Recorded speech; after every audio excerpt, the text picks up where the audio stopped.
pwede na pera lang may tao. Dapat pati tao merong pera. Wala kasing kwenta sa tao.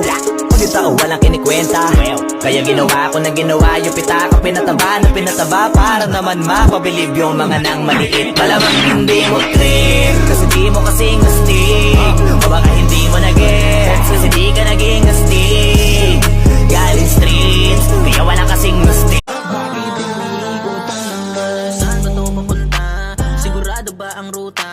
Gusto ko na kasi makalayo at makalabas sa kuta. Ayoko na mapako sa tapos na hindi ko hinayaan na malampa. Lalo nung panahon na ako'y nabaon at wala rin nagtanong sa'kin ng kamusta. Kailangan masaya ako palagi kahit na hindi na katulad ng dati. Para din nila isipin na nahihirapan ako sa lahat ng nangyayari. Sinasarili ang bawat kirot na pinapasan sa likod. Habang nagtataka lagi kung bakit bulok ang pinunga imbis na hinog. Mahirap magpanggap na ayos lang kaso kailangan sa ganitong